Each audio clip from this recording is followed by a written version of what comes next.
2026లో Punjab Kings వరుసగా రెండో విజయాన్ని నమోదు చేసి ఫామ్లోకి వచ్చింది. చెన్నైలోని చెపాక్ స్టేడియంలో జరిగిన ఉత్కంఠభరిత పోరులో డిఫెండింగ్ ఛాంపియన్స్ చెన్నై సూపర్ కింగ్స్ను పంజాబ్ 5 వికెట్ల తేడాతో ఓడించింది.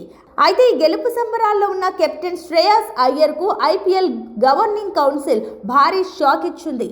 స్లో ఓవర్ రేట్ కారణంగా అయ్యర్తో పాటుగా జట్టు సభ్యులందరిపై భారీ జరిమానా విధిస్తున్నట్లు అధికారిక ప్రకటన విడుదల చేసింది. శ్రేయస్ అయ్యర్ ఈ సీజన్లో వరుసగా రెండో మ్యాచ్లో ఐపీఎల్ ప్రవర్తన నియమావళిని ఉల్లంఘించినట్లుగా తేలింది.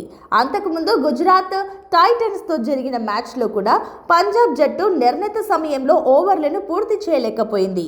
ఇప్పుడు చెన్నైతో మ్యాచ్లోనూ అదే తప్పు పునరావృతం కావడంతో ఆర్టికల్ 2.22 ప్రకారం ఇది రెండో నేరంగా పరిగణించబడింది. ఫలితంగా కెప్టెన్ శ్రేయస్ అయ్యర్కు ఏకంగా 24 లక్షల రూపాయల భారీ జరిమానా విధించారు. కేవలం కెప్టెన్ మాత్రమే కాకుండా ఈసారి జట్టులోని మిగిలిన 10 మంది ఆటగాళ్లు, ఇంపాక్ట్ ప్లేయర్ పై కూడా ఐపీఎల్ కౌన్సిల్ చర్యలు తీసుకుంది.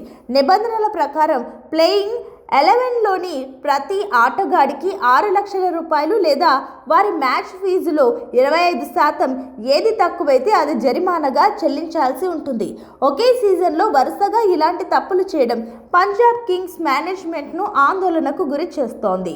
ఇక మ్యాచ్ విషయానికి వస్తే టాస్ ఓడి మొదట బ్యాటింగ్ చేసిన చెన్నై సూపర్ కింగ్స్ నిర్ణీత 20 ఓవర్లలో 5 వికెట్ల నష్టానికి 209 పరుగుల భారీ స్కోర్ చేసింది.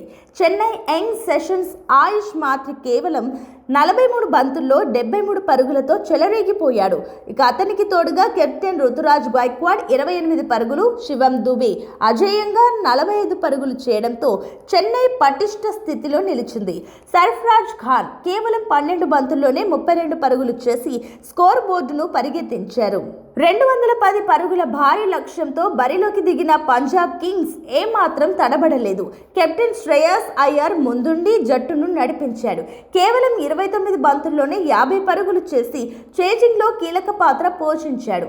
పంజాబ్ బ్యాటర్లు సమిష్టిగా రాణించడంతో మరో 8 బంతులు మిగిలి ఉండగానే 8.4 ఓవర్లలోనే 5 వికెట్లు కోల్పోయి లక్ష్యాన్ని చేరుకుంది.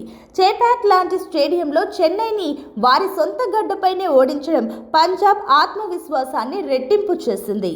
విజయంతో పంజాబ్ పాయింట్ల పట్టికలో పైకి వెళ్ళినప్పటికీ క్రమశిక్షణ విషయంలో కెప్టెన్ శ్రేయస్ అయ్యర్ మరింత జాగ్రత్తగా ఉండాల్సి ఉంది. మరోసారి స్లో ఓవర్ రేట్ నమోదైతే అయ్యర్పై మ్యాచ్ నిషేధం పడే అవకాశం కూడా ఉంది. అందుకే రాబోయే మ్యాచ్ల్లో పంజాబ్ జట్టు సమయ పాలనపై దృష్టి పెట్టాల్సిన అవసరం ఉంది. మరి శ్రేయస్ సేన తన విజయ పరంపరను ఇలాగే కొనసాగిస్తుందా అన్నది చూడాలి.